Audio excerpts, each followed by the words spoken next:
اللہم صلی علی سیدنا محمد وعلی آلہ وصحبہ وبارک وسلم۔ بسم اللہ الرحمن الرحیم۔ اللہ سبحانہ وتعالیٰ کی توفیق سے ہم پچھلی نشست میں ہم نے گفتگو کی تھی حفاظ کے منہج کے اوپر، اور بات میں نے یہ سمجھائی تھی کہ جو حفاظ ہیں وہ کس طریقے سے راویوں کے اوپر حکم لگاتے ہیں کہ اس کی روایات کو جمع کرتے ہیں۔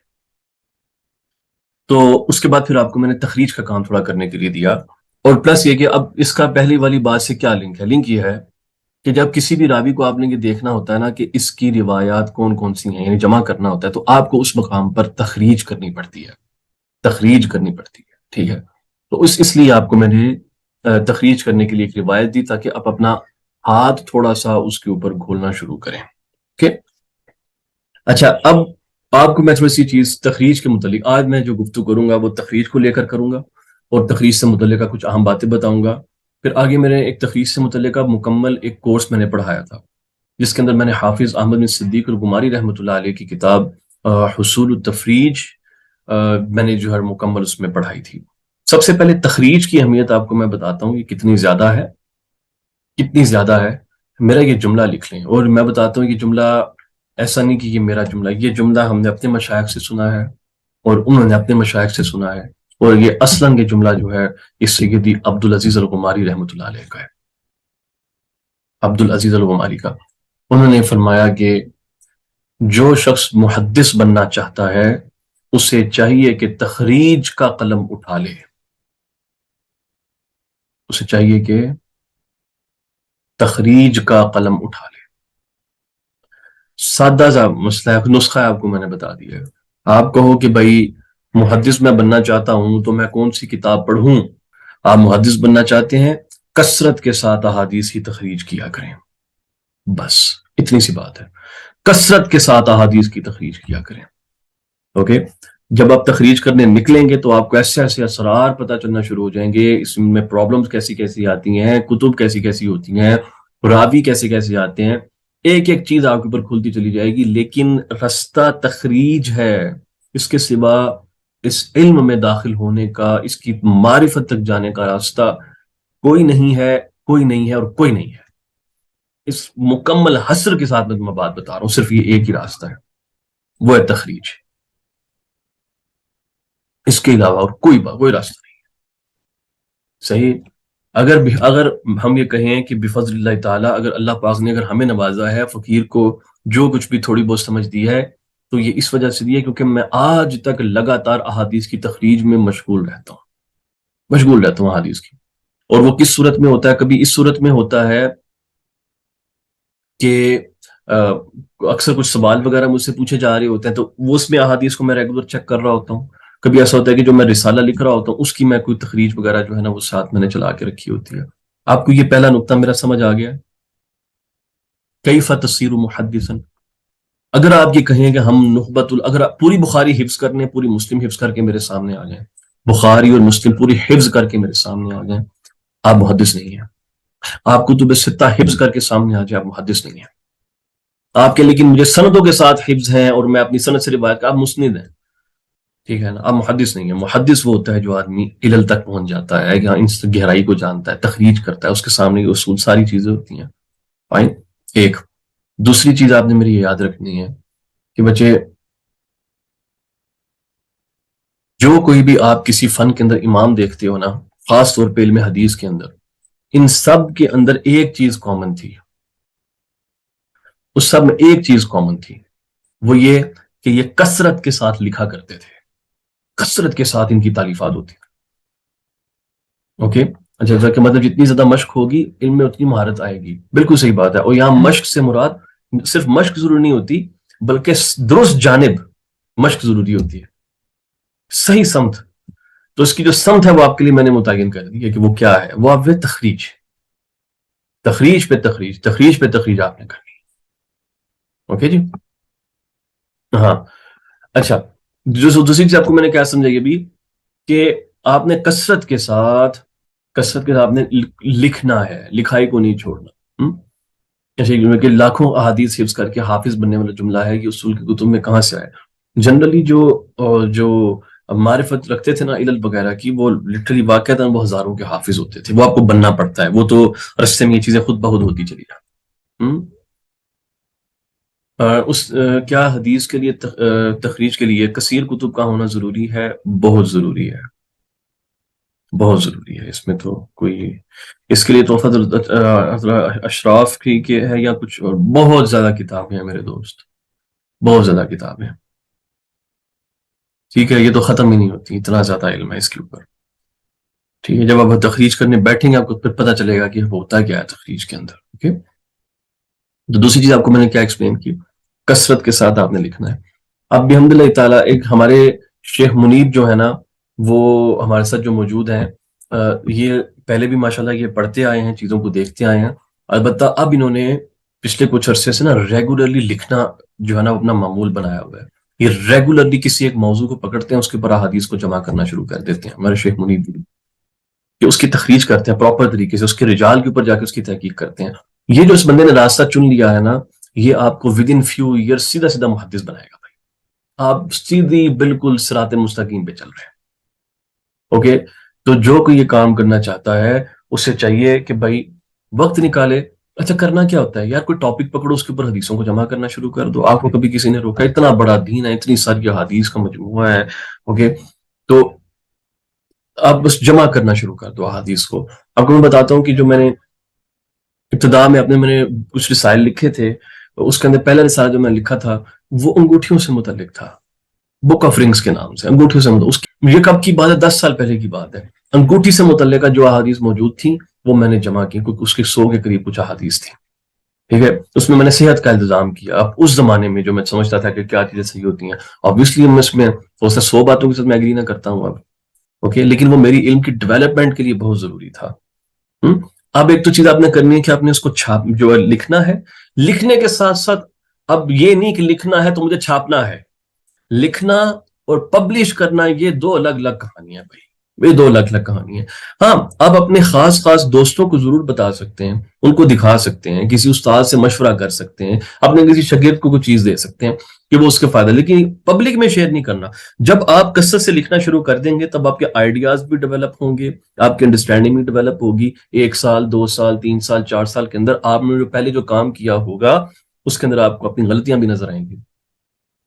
اور پھر آپ ایک آہستہ آہستہ ایک اس مقام پر جا کر پہنچیں گے کہ جب آپ کو پتا چل جائے گا کہ ہاں بھائی اب میں اس مسئلے میں ایک جو ہے نا وہ حق الیقین کی کیفیت میں بالکل آ گیا ہوں، اور مجھے مسئلہ پوری طرح سمجھ آ گیا. جب آپ اس کیفیت پہ چلے جائیں تب جا کر آپ جو ہے نا وہ کتاب اپنی چھاپیں. بات سمجھ آ گئی؟ لیکن لکھنا وہ نہ چھوڑیں، آپ لکھنا نہیں چھوڑنا آپ نے. اب میں 2 مثالیں آپ کے سامنے رکھتا ہوں. حافظ ابن حجر اسقلانی، حافظ ذہبی، ان بندوں نے بس ساری عمر لکھا بیٹھ کے، ساری عمر لکھا ہے. اور ابتدا سے شروع ہو گئے تھے.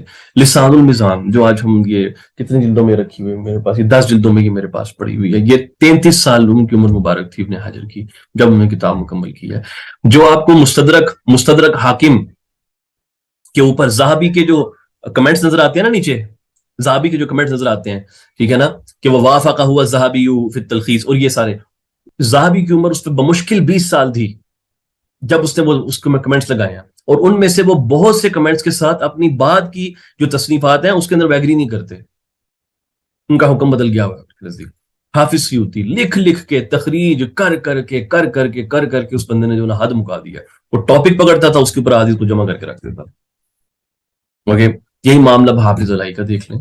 تو دے یوز ٹو رائٹ ا لاٹ. یہ علم لکھنے سے آتا ہے، لکھنے سے آتا ہے، لکھنے سے آتا ہے. اس کے سوا اور کوئی چارہ نہیں ہے. آپ کو ایک پروجیکٹ پکڑیں، اس کے اوپر لکھنا شروع کر دیں. پروجیکٹ پکڑیں، اس کے اوپر لکھنا شروع کر دیں. بس اتنی سی بات ہے. اتنی یہ میری بات سمجھ آئی؟ جو بندہ یہ 2 کام نہیں کر رہا نا، ایک لکھنا اور دوسرا تخریج کرنا، ٹھیک ہے، وہ صرف جو ہے نا اس علم حدیث کے جو پھل ہے نا اس کا صرف دور سے یا دیکھے گا کہ بڑا پیارا ہے، یا اس کا چھلکا بلکا انجوائے کر لے گا، لیکن جو اندر اس کا وہ جو رکھا ہوا ہے نا، جو ٹیسٹ ہے وہ نہیں اس کو ملنا. کسی موضوع پر احادیث جمع کرنے کا طریقہ کیا ہے، یہ علم تخریج میں سکھایا جاتا ہے، جو آپ کو آگے جا کر میں سارا بتاؤں گا. آپ کو میں پوری ویڈیو شیئر کروں گا کہ کسی موضوع پر حدیث کو جمع کس طرح کرتے ہیں. ٹھیک ہے، اس میں سے ایک طریقہ یہ ہے کہ اگر آپ کو صحابی کا نام پتا ہو، صحابی کا نام پتا ہو، تو آپ تحفۃ الاشراف کا استعمال کر سکتے ہیں. اگر وہ صحابی جو ہے وہ اس کی چند ایک روایات ہیں تو وہ تو آسانی سے آپ کو گو تھرو کریں گے تو مل جائے گی. اگر فرض کرو اس کی بہت زیادہ روایت ہیں صحابی کی، مثلا سیدنا انس ہو گئے، سیدہ عائشہ ہو گئی، عبداللہ بن عمر ہو گئے، عبداللہ بن عمر ہو گئے، ابو سعید خدری ہیں، ابو ہریرہ ہیں، یہ وہ لوگ ہیں جن کی بہت ساری روایات ہوتی ہیں. تو ایسے کیس میں صحابی کا جان لینا کافی نہیں ہوتا، بلکہ صحابی کے نیچے آپ کو یہ بھی جاننا ہے کہ اس صحابی سے روایت کرنے والا بندہ کون ہے، کیونکہ انہوں نے پھر اس حساب سے اس کی کیٹیگریز جو ہے نا وہ آگے بنائی ہوتی ہیں. بات سمجھو؟ ٹھیک ہے. وہ بھی نہیں پتہ، پھر اگر آپ کو حدیث کے پہلے جملے کا پتہ، وہاں سے آپ تخریج کو کرنا شروع کرتے ہو. تو حدیثوں کو ایک موضوع پر چیزوں کو کیسے جمع کرتے ہیں یہ آپ کو وقت کے ساتھ ساتھ سمجھ آتی جائے گی. یہ چیز وقت کے ساتھ ساتھ یہ چیز سمجھ آئے گی، لیکن یہ تب ہی سمجھ آئے گی جب آپ اپنے ہاتھ سے کریں گے. جب اپنے ہاتھ سے کریں گے، اس کے سوا اور کوئی چارہ نہیں ہے. میں جتنا زیادہ زور لگا دوں اس بات پہ بھائی وہ کم ہے.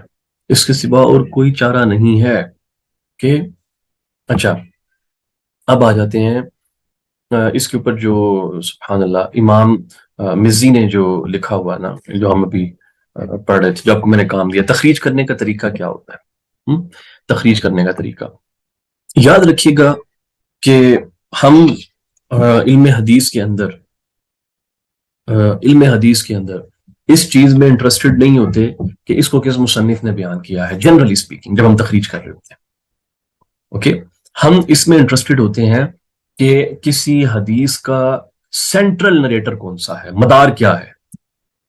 تو ایک ایسا راوی ہوتا ہے کہ جس تک ساری کی ساری سندیں آ کر جمع ہو رہی ہوتی ہیں. وہ صحابی بھی ہو سکتا ہے، وہ تابعی بھی ہو سکتا ہے، وہ تبع تابعی بھی ہو سکتا ہے. ہم اس میں انٹرسٹڈ ہوتے ہیں کہ وہ بندہ کون سا ہے، وہ مدار کیا ہے اس کا. مثلاً ہاں، مثلاً اگر آپ حدیث دیکھیں انما الاعمال بالنیات، یہ صرف ایک ہی بندے سے مروی ہے، اس کا نام ہے یحییٰ بن سعید. ساری کی ساری سندیں، جتنی سندیں اٹھا لے وہ ساری یحییٰ کے اوپر آ کے ملتی ہیں، ساری یحییٰ کے اوپر آ کے ملتی ہیں. Can central narrators be more than one? نہیں، central narrator can never be more than one. ٹھیک ہے، اگر مور دین ون آ رہے ہیں تو اس کا مطلب ہے کہ ہاں لا یؤمنون کے اعتبار سے شعبہ پر نہیں، شعبہ پر بھی نہیں ہوتی. اب لا یؤمنون کے اعتبار سے جو سیدنا انس کا طریق ہے، اس میں تو سیدنا انس اس کے سینٹرل نریٹر بنتے ہیں خود. یاد رکھیں تخریج کے لیے جو لفظ استعمال کیا جاتا ہے نا، وہ باب افعال سے لفظ خرجہ استعمال کیا جاتا ہے. اخرجہ، باب افعال سے اخرجہ یخرج اخراجا. ٹھیک ہے، اخرجہ یخرج. تو اخرجہ کا مطلب ہوتا ہے کہ فلاں نے اس حدیث کو نقل کیا ہے اپنی سند کے ساتھ. آپ اخرجہ کا لفظ استعمال کر کے فقط اس، یعنی اخرجہ کا جو فعل ہے اس کا فاعل، ٹھیک ہے نا، فقط وہ لوگ ہوں گے فاعل کے طور پہ، ان لوگوں کے نام آئیں گے جنہوں نے اس حدیث کو سند کے ساتھ نقل کیا ہوگا. سمجھی؟ جن لوگوں نے اس حدیث کا فرض کرو چلتے چلتے مثال کے طور پہ کسی کتاب میں وہ حدیث آ گئی لیکن سند کے بغیر سند کے، کسی تصوف کی کتاب میں آ گئی سند نہیں ہے، آپ اخرجہ کا استعمال کر کے اس کتاب کا حوالہ نہیں دے سکتے. اخرجہ کا نام استعمال کر کے آپ نے جب کتاب جو بیان کرنی ہے یا جو آتھر کا نام دینا ہے کہ کس نے اس کو نقل کیا ہے، تو وہ کتاب ہونی چاہیے جس کے اندر وہ روایت سند کے ساتھ موجود ہو. یہ پہلا نقطہ ہے. سمجھ آ گیا؟ مجھے یس کریں اگر سمجھ آ. مثلا اخرج البخاری، اخرجہ مسلم، ٹھیک ہے نا. آپ اخرجہ جو ہے نا وہ کر سکتے ہیں اخرج ابن ابی شیبہ فی المصنف. یہ پہلا نقطہ ہے اخرجہ. صحیح ہے. یو کین ناٹ سے فار ایگزامپل کہ اس کو اخرجہ علی الحجویری فی کشف المحجوب. نو، یو کین ناٹ سے دیٹ، یو کین ناٹ سے دیٹ. آپ اخرجہ کا لفظ استعمال کریں گے صرف اس کے لیے جس نے اس کو سند سے نقل کیا. اچھا، اگر ہم مثال کے طور پہ کوئی اہم کتاب ہوتی ہے، وہاں وہ کسی امام حدیث کی ہی کتاب ہوتی ہے لیکن اس نے اس حدیث کا ذکر کیا ہوتا ہے لیکن سند نقل نہیں کی ہوتی ہے، اس کو اگر میں بیان کرنا چاہوں تو میں کیسے کروں گا؟ اس کے لیے لفظ اخرجہ کا استعمال نہیں کیا جاتا بلکہ ذکرہ کا لفظ استعمال کیا جاتا ہے. ٹھیک ہے، جیسے کہ ذکرہ علی الحجویری فی کشف المحجوب، وذکرہ نام الخطیب فی مشکات المصابیح. اب یہ نہیں کہیں گے کہ اخرجہ الخطیب فی مشکات المصابیح، اخرجہ کا لفظ استعمال نہیں ہو پائے گا. ٹھیک ہے. اگر تو یہاں تک کہ کیونکہ حافظ ابن حجر اسقلانی کے اعمال اس کے اندر وہ اپنی سند سے پورا جو ہے نا حدیثوں کو بیان کرتے ہیں، کیونکہ اس کے پاس حدیث کی سند ہے، تو آپ اخرجہ کا لفظ ابن حجر کے لیے بھی استعمال کر سکتے ہیں اس کتاب کی طرف جس میں اس نے پوری سند سے وہ حدیث نقل کی ہوگی۔ یہ نقطہ بھی سمجھ آ گیا؟ چلیں اب ہم یوں کرتے ہیں کہ تحفۃ الاشراف میں جو لکھا ہوا ہے میں وہاں سے میں اس کو پکڑتا ہوں اور کوشش کرتے ہیں کہ اس کو جو ہے نا وہ مکمل کریں۔ چلیں جی، بس تھوڑا سا میرا ساتھ دیں اس کے اندر۔ یہ ہے بھائی جو تحفۃ الاشراف میں لکھا ہوا ہے۔ ایک مقام، میں نے صرف ایک مقام پکڑا ہے یہاں پر۔ اب اس کی تخریج کیسے ہوگی؟ اچھا یہ تو حدیث آ گئی، حدیث لا یؤمن احدکم حتی اکون احب الیہ، اوکے گڈ۔ خا سے مراد ہے بخاری نے اس کو نقل کیا ہے، میم سے مراد ہے مسلم نے نقل کیا ہے، سین سے مراد ہے نسائی نے نقل کیا ہے، یعنی یہ والی خاص روایت ابن ماجہ میں نہیں آ رہی، ترمذی میں نہیں آ رہی، اور سنن ابی داؤد میں نہیں آ رہی۔ اوکے اچھا، جب یہ اس میں نہیں ہے تو پھر اس میں یہ بات یہ کر رہے ہیں بنیادی طور پہ کہ اس کو امام بخاری نے، اور آگے باب بتاتے ہیں کتاب الایمان کے اندر یعقوب الدرقی سے، امام مسلم نے کتاب الایمان میں زہیر بن حرب سے، اور امام نسائی نے ابی عمار حسین بن حریث سے۔ ثلاثتهم عنہ بھی، عنہ بھی سے یہاں پر کیا مراد ہے؟ عنہ بھی سے کیا مراد ہے؟ اچھا عنہ بھی کو ایکسپلین کرنے کے لیے ہم چلتے ہیں ذرا مکتبہ شاملہ کی طرف۔ میں ذرا کتاب کیونکہ میں نے مکتبہ شاملہ میں کھولی ہے، تب میں وہاں سے آپ کو میں دکھا دوں۔ اوکے، جب آپ اس کو چیک کریں گے نا یہ کس باب میں حدیث آ رہی ہے، اوپر دیکھیں گے اس میں تحفۃ الاشراف میں، تو آپ کو یہ اسماعیل بن ابراہیم اس باب میں یہ حدیث ملے گی، اس باب میں، ٹھیک ہے؟ پھر آپ کیا کریں گے؟ اب اس کو نقل کر، اس کو یہاں لکھیں ذرا، تو یہاں سے ہم حدیث کی سند پوری کنسٹرکٹ کرتے ہیں۔ اوکے اب دیکھیں میں کیا لکھتا ہوں۔ اب اس کا، اس سند کا، یعنی اس سند کی یہ جو خاص سند ہے جو آپ کے سامنے آ رہی ہے، اس کا یہ ساری کی ساری جو اسانید ہیں یہ ایک بندے پہ جا کر مل رہی ہیں، اور اس کا نام ہے اسماعیل ابن علیہ، بیسیکلی ابن علیہ کے نام سے یہ معروف ہے، اسماعیل ابن علیہ، باقی میں پورا نام کاٹ رہا ہوں، ٹھیک ہے؟ اسماعیل بن علیہ۔ تو یہ اتنی بات سمجھے، ثلاثتہم وہ کون کون سا، ثلاثتہم سے مراد کون ہے؟ یہ مراد یعقوب، زہیر اور ابی عمار، یہ جو لوگ ہیں یہ تینوں کے تینوں انہو، ہو یہ ہو کی ضمیر کا مرجع کس طرف جا رہا ہے؟ اسماعیل کی طرف جا رہا ہے۔ انہو، یہ انہو کس کی طرف ہے ابھی؟ اسماعیل کی طرف۔ بہی کا معنی یہ ہے کہ انہو بہی یعنی اسی سند سے جو میں نے پیچھے بیان کی، وہ سند کون سی ہے؟ یہ سند ہے اسماعیل بن علیہ ان عبد العزیز اور ان انس رضی اللہ تعالیٰ عنہ، ٹھیک ہے؟ تو اگر اس کو میں لکھنا چاہوں میں لکھ سکتا ہوں ایسے، اخرجہ البخاری و مسلم، اوکے، اور والنسائی، اچھا اب مجھے بتائیں کہ ان تینوں کے اندر جب ہم دیکھیں گے تو سینٹرل نریٹر اس پوری سند کا کون بنتا ہے؟ نام بتایا بندے کا، یہ ساری کی ساری سندیں کس تک جا کے مل رہی ہیں؟ اس ایک خاص چین میں ابن علیہ تک، ٹھیک ہے؟ ابن علیہ تک۔ اچھا آپ یہ بھی لکھ سکتے ہیں واخرج من مسلم النسائی من طریقی آگے نام لیں اس کا، اسماعیل ابن علیہ عبد العزیز ان انس، اور آگے حدیث نقل کرتے ہیں۔ یہ سمجھ آئی بات کی؟ اس سے ہو کیا رہا ہے؟ یہ جو میں نے من طریقی کا لفظ استعمال کیا ہے نا، من طریقی، یہ اشارہ کرتا ہے کہ جتنے بھی اسانی، جتنے بھی روات ہیں، یہ سارے کے سارے بنیادی طور پہ ان کی سندیں اسماعیل سے جا کر ملتی ہیں، اور من طریقی کا جو لفظ ہے یہ سینٹرل نریٹر کے شروع میں استعمال کیا جاتا ہے جو مرکزی راوی ہوتا ہے۔ تو بنیادی طور پہ یہ اسماعیل ابن علیہ کی حدیث ہے جس کو وہ عبد العزیز سے اور وہ انس رضی اللہ تعالیٰ عنہ سے اس کو بیان کرتے ہیں، ٹھیک ہے نا؟ اب یہ مان لیتے ہیں کہ اس کے سوا اس کی کوئی اور سند نہیں ہے، تو اس طرح مان کے میں چل رہا ہوں ابھی فی الحال، ٹھیک ہے؟ تو اخرج البخاری و مسلم والنسائی من طریق اس میں علیہ ان عبد العزیز، ٹھیک ہے نا، ان انس، فائن۔ اب میں کوشش کرتا ہوں کہ اس کے مجھے کچھ اور اگر طرق موجود ہیں تو وہ بھی مل جائیں، اور طرق بھی مل جائیں، اوکے؟ تو یہ دوسرا طریقہ ایک میرے سامنے آیا ہوا ہے. اب آ جائیں دوسرے طریقے. جب میں اس کی مزید اسانید کو تلاش کرتا ہوں تو میرے سامنے جناب یہ بھی ایک اور سند آتی ہے جو کہ یہ ہے. یعنی ابھی تک ہم یہ سمجھ رہے ہیں کہ اسماعیل ابن الیہ اس کو بیان کرنے میں منفرد ہے. ابھی تک ہماری تحقیق یہاں تک پہنچی کہ اسماعیل بن الیہ اس کو بیان کرنے میں منفرد ہے. جب میں نے تھوڑا سا اور سرچ کیا تو مجھے پتا چلا کہ نہیں بھائی، اسماعیل ابن الیہ اس کو بیان کرنے میں منفرد نہیں ہے. کس سے بیان کرنے میں؟ عبدالعزیز سے بیان کرنے میں. عبدالعزیز سے بیان کرنے میں یہ صاحب منفرد نہیں ہے. اور بعد ابن الیہ بڑا مشہور امام ہے حدیث کا. اس کا نام یاد رکھنا. بلکہ اسماعیل بن الیہ کے علاوہ ایک اور نام سامنے آ رہا ہے جو کہ یہ عبد الوارث بن سعید، یہ بھی اس کو عبدالعزیز سے روایت کرتے ہیں. جب میں نے اپنی تحقیق شروع کی تو تحقیق کے پہلے مرحلے میں یہ بات سامنے آ گئی کہ اچھا کہ اسماعیل ابن الیہ شاید اس کو بیان کرنے میں عبدالعزیز سے منفرد ہے. اوکے، میں نے ازمپشن کر لی کہ اسماعیل ابن الیہ ہے. پھر میں نے مزید جب احادیث کی سندوں کو ڈھونڈنا شروع کیا تو میرے سامنے مجھے اسماعیل ابن الیہ کی متابعت مل گئی. اب آپ کو بات سمجھ آئی؟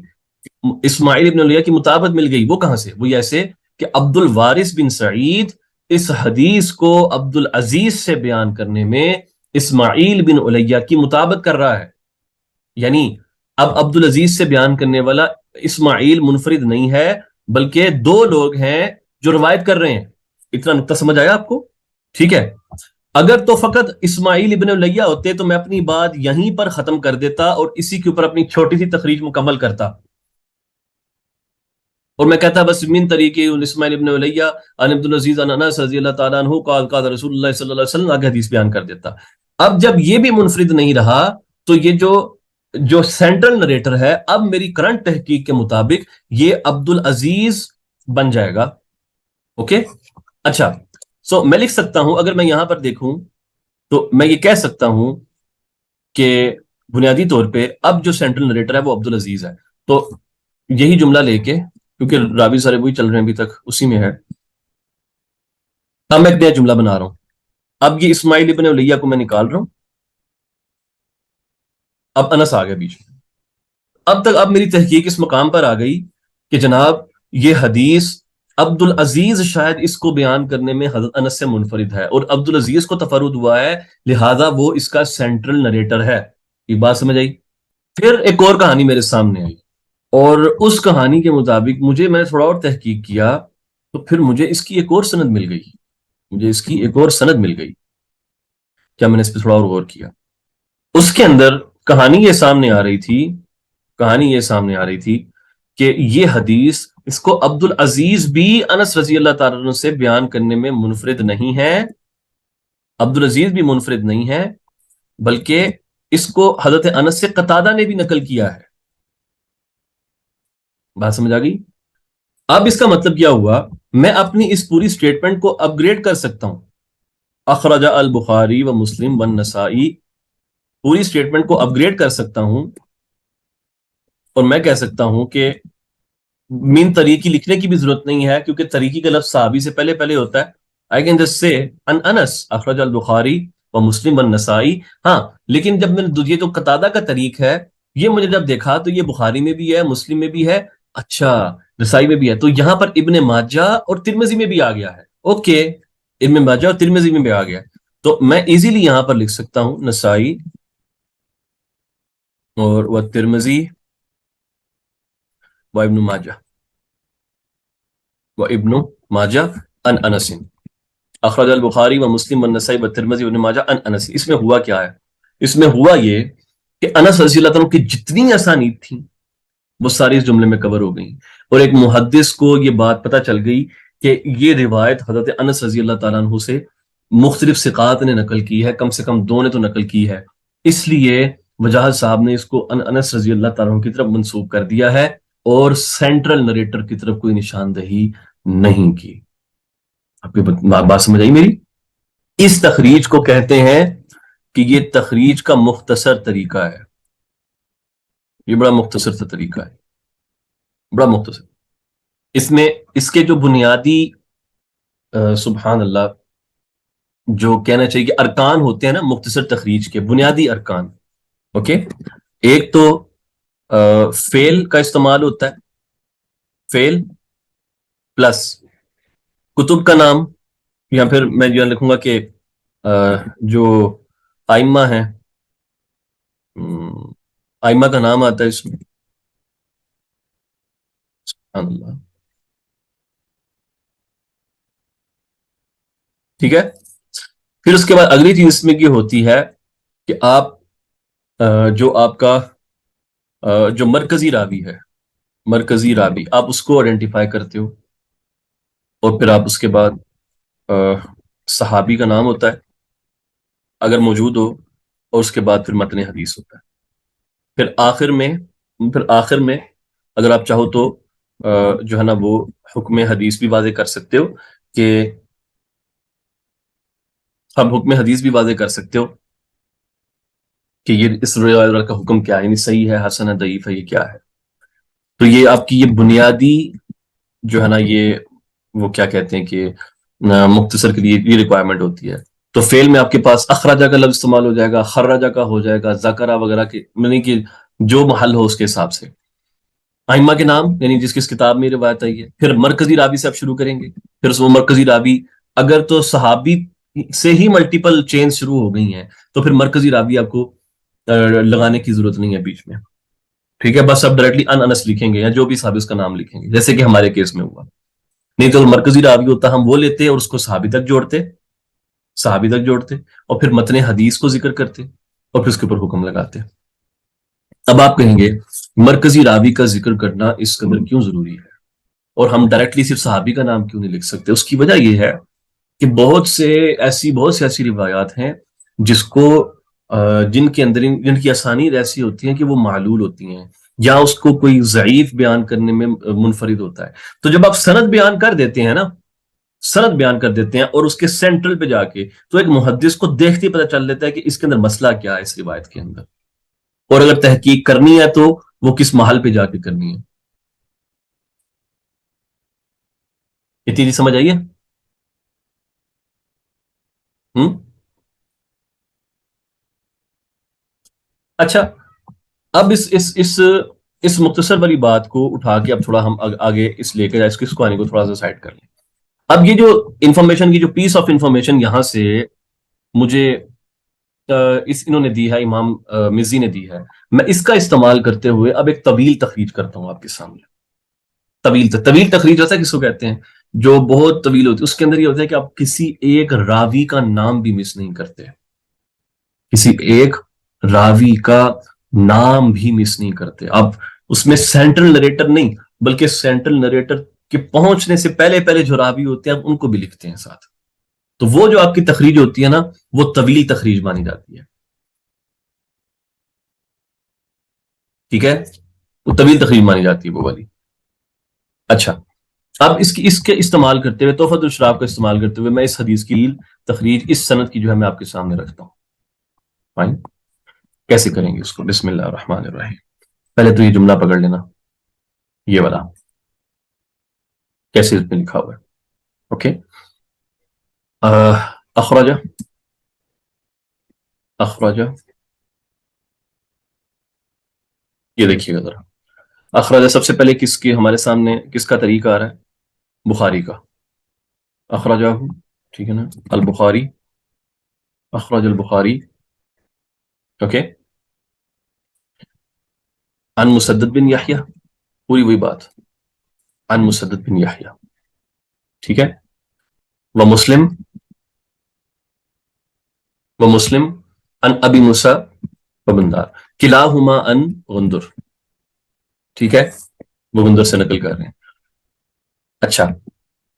اب تھوڑا سا اور چل رہے ہیں آگے. اب یہ جو نام پہلے جمع کر لیے جاتے ہیں نا اس طریقے سے، اس سند کے پہلے پہلے ٹکڑے بتا رہے ہیں، یہ اس لیے جمع کر رہے ہوتے ہیں کہ ان کو جا کے اوپر ان کے استاد سے، یا یہ سند جا کے جو پہلے مقام پہ مل رہی ہوتی ہے وہاں جا کے اس کو جمع کرنا ہوتا ہے. ٹھیک ہے. آگے دیکھتے ہیں. ترمذی نے نقل کیا اس کو. ٹھیک ہے. وہ ترمذی، یہاں پہ لکھوں گا ترمذی، اور ترمذی ادھر سے تا ہٹا دو، پھر زہد ہٹا دو، آگے یہ ہٹا دو. اوکے. ان سوید بن نصر بن عبداللہ بن مبارک وقال صحیح، اس کی ابھی ضرورت نہیں ہے، آخر میں جا کے ضرورت پڑے گی. وہ ترمذی. ٹھیک ہے. عبداللہ بن مبارک، عبداللہ بن مبارک تک آگے. ٹھیک ہے. پھر نسائی نے اس کو نقل کیا ہے،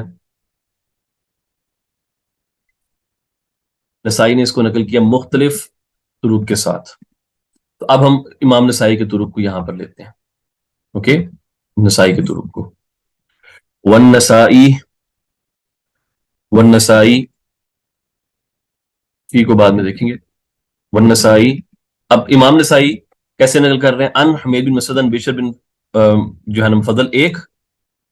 ٹھیک ہے. دوسرا، یعنی کہ نسائی کے پاس کتنے طریقے ہیں اس کے؟ ایک طریق تو وہ ہو گیا. دوسرا طریقہ ہے ان کے پاس وَأَنْ اسحاق بن ابراہیم ان نضر بن شمیل، یہ دوسرا ہو گیا طریق. ٹھیک ہے. اچھا، اس کو بھی نا میں اس میں اگلی لائن میں لے جاتا ہوں تاکہ ذرا سمجھنے میں آسانی رہے. اوکے. وَأَنْ سوید ان عبداللہ، ان عبداللہ. اوکے. نسائی کا طریق بھی لیا ہے. اوکے. اب آخر میں رہ گئے ابن ماجہ. ٹھیک ہے. ابن ماجہ. ہاں، اب میں ابن ماجہ کو ذرا دیکھیں. اب دیکھیں میں یہاں پر کیا کروں گا ابن ماجہ کے متعلق. ابن ماجہ کی میں نے سند پیسٹ کی، قاف سے مراد قزوین کی طرف اشارہ ہے، تو کیونکہ قزوینی سے اس لیے ابن ماجہ کے لیے قاف کی سمبل استعمال ہوتی ہے. ابن ماجہ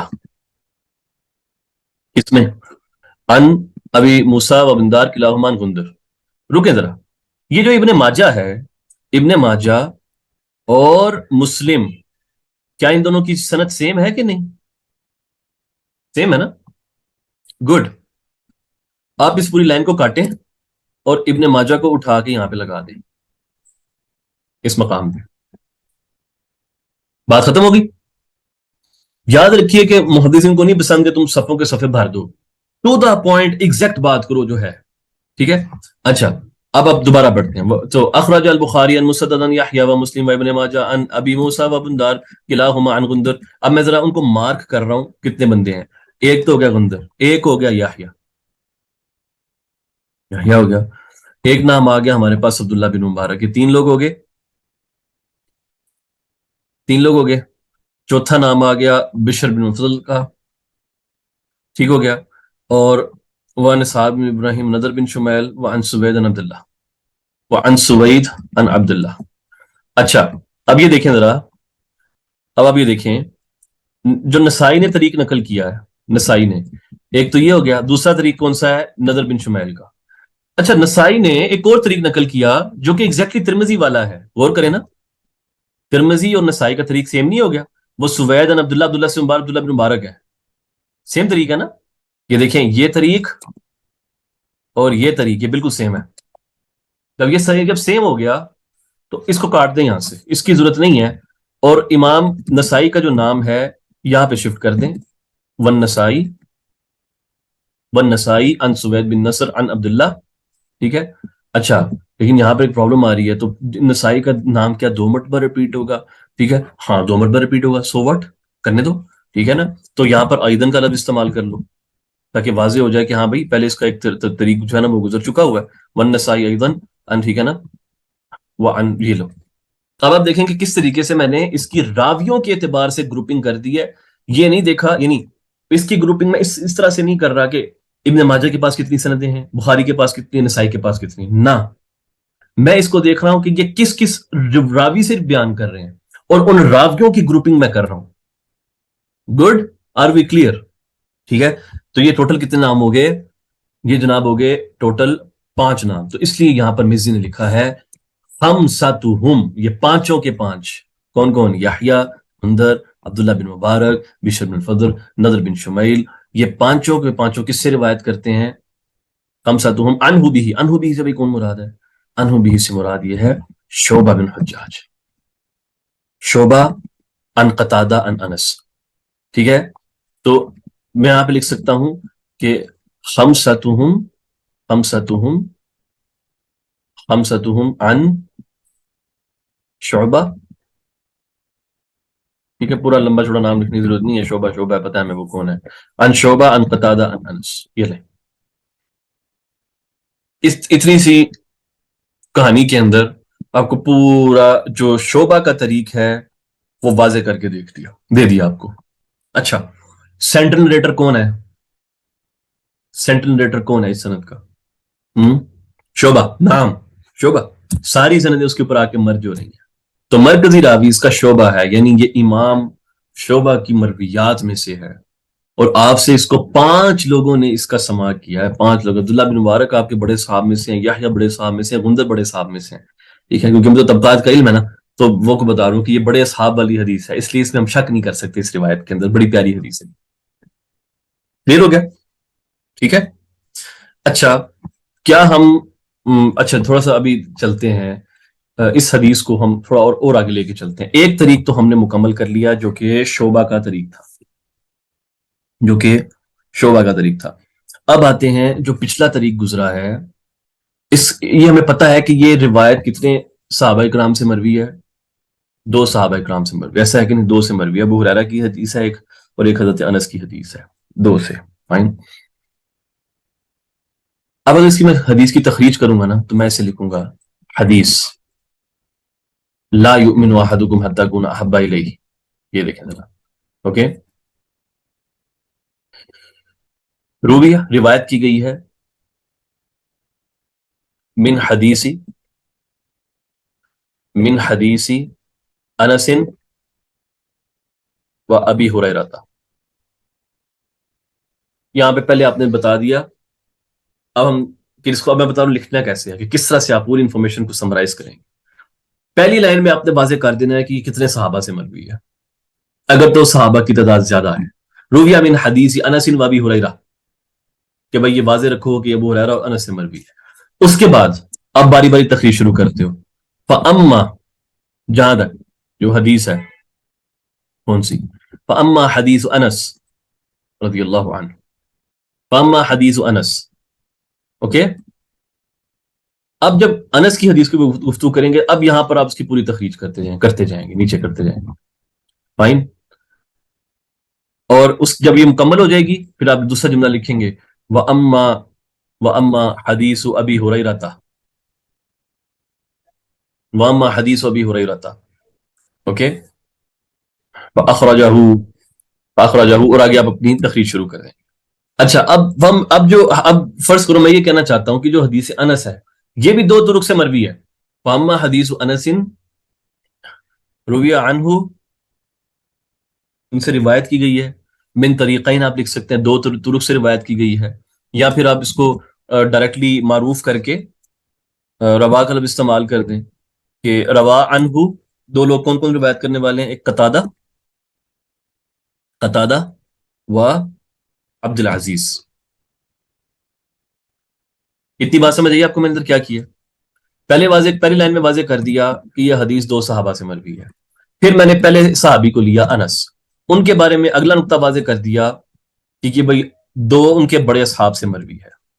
ٹھیک ہے، 2 بڑے اصحاب. اب اس مقام سے آپ اس کی جو ہے نا وہ کر سکتے ہیں، آپ کہہ سکتے ہیں فَأَمَّا روایتو. اب یہاں سے تخریج شروع کریں.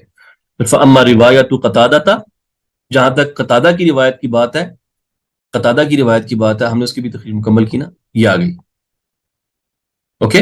اس کے بعد یہ جو ابھی ہم نے پوری کہانی ڈالی ہے یہ اس کے نیچے پیسٹ کر دیں.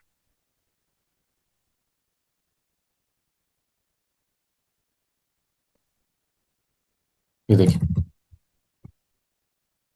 ہماری روایت اخراجہ، ہم ٹھیک ہے نا، اخراجہ کیونکہ وہ روایت کی طرف ہے نا، اس لیے جہاں تک قتادہ کی روایت کی بات ہے تو اس کو بخاری نے مسدد یحییٰ اور مسلم نے اور ابن ماجہ نے، مسلم اور ابن ماجہ ابو سعید، اس طرح سے غندر و ترمذی سے یہ ہو گیا. اوکے. اب یہاں پر انس کرنے کی ضرورت نہیں ہے، ان قتادہ بھی کافی ہے. بھی کا مطلب ہوگا کہ آگے قتادہ کے اوپر بات آپ کو سب کو پتہ ہے کہ وہ کون سی ہے. گڈ. ساتھ ہی آپ یہ لکھ سکتے ہیں کہ وَأَمَّا روایت عبد العزیز، اس کی اب تخریج کرتے ہیں. اچھا، صحیح طرح سے اس کی تخریج کرتے ہیں. وَأَمَّا روایت عبد العزیز. ہم پکڑتے ہیں اپنی اس روایت کو یہاں سے شروع کیا تھا نا، بلکہ کام کرتا ہوں کہ میں اس انفارمیشن کو ڈسپوز کرتا ہوں، پورا ڈسپوز کرتا ہوں، اور ہم اس کو دوبارہ سے بناتے ہیں عبدالعزیز کی روایت۔ تو پہلی انفارمیشن میرے پاس کیا تھی؟ یہ، اور یہ سند کس کی ہے؟ اسماعیل ابن علیہ کی۔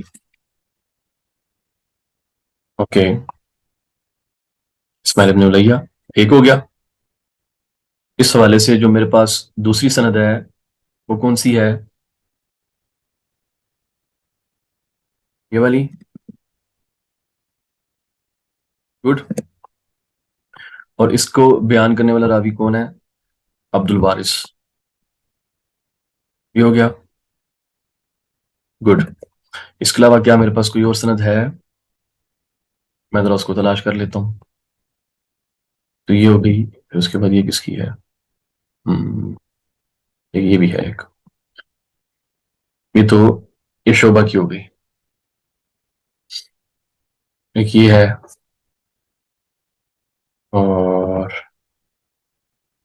اسناد الذی قبلہ، اسناد الذی قبلہ، یہ تو شعیب بن ابی حمزہ، یہ تو ابو ہریرہ کی ہو گئی۔ فائن، تو ابھی یعنی جتنی مجھے مل گئی میں اسی کے اوپر چل رہا ہوں ابھی اس کو لے کے، ٹھیک ہے۔ اب ہم اس کو بناتے ہیں، یہاں پہ اس کو لکھیں گے کیسے؟ جہاں تک عبدالعزیز کی روایت ہے، عبدالعزیز سے ہم نے اس کو جوڑنا ہے، اس روایت کو۔ فائن، یہاں سے ہم لکھ سکتے ہیں، الفاظ وہی رہیں گے آپ کے، آپ کو پتہ یہ بدلتے نہیں، وہی رہتے ہیں۔ وجہ، پہلے آ گیا البخاری، ٹھیک ہے، البخاری ان یعقوب الدورقی، اخرجہ البخاری ان یعقوب الدورقی ایک، مسلم زہیر بن حرب سے، مسلم عن زہیر بن حرب ہو گیا، والنسائی، والنسائی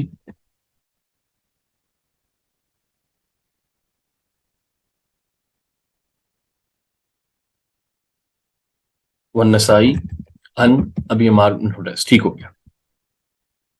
یہاں پہ لکھا ہوا ہے ثلاثتهم عنہ بھی، سو آئی کین سے ثلاثتهم عن ابن علیہ، ثلاثتهم عن اسماعیل ابن علیہ، اوکے۔ یہ ایک مقام پہ آ کے ہم رکیں گے، اس مقام پہ رکیں گے۔ تو پہلے تین بندے میں نے مارک کر دیے، ایک یعقوب ہو گیا، دوسرا زہیر ہو گیا، اور ابن علیہ ہو گیا۔ اب رکیں گے یہاں پر، اس کو ذرا کاٹیں، ذرا اس کو ذرا پیچھے کریں گے، اوکے۔ اور بھی دیکھتے ہیں اور کیا چل رہا ہے ادھر۔ ایک ہمارے پاس یہ سند بھی آ رہی ہے، شیبان اور عمر، ٹھیک ہے، واخرجہ مسلم، اوکے، واخرجہ مسلم، مسلم عن شیبان، واخرجہ مسلم عن شیبان، اوکے، والنسائی عن عمران بن موسیٰ، والنسائی عن عمران بن موسیٰ، عن عمران بن موسیٰ، کلاہما both of them، کلاہما عن عبد الوارث بن سعید، کلاہما عبد الوارث بن سعید، ٹھیک ہے۔ اچھا، اب یہاں پر آپ نے کرنا کیا ہے، دیکھیں ذرا، یہاں پر ثلاثتہم کے لفظ استعمال کر لیں کہ یہ تین لوگ ہو گئے، ایک زہیر، دوسرا، یہ تیسرا، اوکے۔ یہاں پر آپ لکھ لیں ساتھ ہی، یہاں یہ اچھا طریقہ ہے کہ جیسے ہی آخری بندہ ہے تو اس کے ساتھ ہی آگے لکھتے ہیں اس کو، ثلاثتہم اسماعیل ابن علیہ، پھر آپ یہاں پہ رکے، ٹھیک ہے نا۔ اور then you go back end سے، اور اس کو مسلم نے نقل کیا ہے، شیبان والنسائی عن عمران بن موسیٰ، کلاہما، یعنی کلاہما سے مراد کون سے؟ کہ پچھلے دو بندے، شیبان موسیٰ عن عبد الوارث بھی، ٹھیک ہے۔ اب یہاں سے اب آپ نے یعنی یہ دونوں بندے کس سے مل رہے ہیں جا کے اوپر؟ عبدالعزیز سے، ٹھیک ہے۔ وکلاہما، اب یہاں پر اب لکھ سکتے ہیں یہاں پہ وکلاہما، اور اعنی یعنی یعنی اس سے میری مراد یہ ہے ابن علیہ، اب یہاں سے واضح کر دیں، ابن علیہ و عبد الوارث، عبد الوارث یہ کس سے روایت کرتے ہیں؟ ان عبد العزیز، یہ آگے نا، ان عبد العزیز بھی، سمجھ آ گئی بات؟ ٹھیک ہو گیا؟ اس سے کیا ہوا، میں یہاں سے اس کو ہٹا دیتا ہوں نیچے سے، یہ پورا یہ بھی مٹا دو، یہ بھی مٹا دو، اس کو یہ نہیں چاہیے، اوکے۔ اور اب رہ گئی حضرت ابو ہریرہ کی حدیث، تو حضرت ابو ہریرہ کی حدیث چونکہ ایک ہی سند سے مروی ہے، وہ بڑی آسانی سے جو ہے نا وہ ہم تک پہنچ جائے گی۔ وہ کیسے آئے گی، میں اس کو لکھ لوں، اس کے اندر یہ لکھا ہوا ہے تحفۃ الاشراف، جو میں بھی آپ کے سامنے رکھ رہا ہوں نا، یہ لکھا ہوا ہے اس میں، اوکے۔ واخرجہ، واما حدیث اخی خان واخرجہ الشیخان، یعنی اس سے مراد بخاری اور مسلم ہے، ان دونوں نے، اوکے، ان نقل کیا ہے، کیسے؟ یا پھر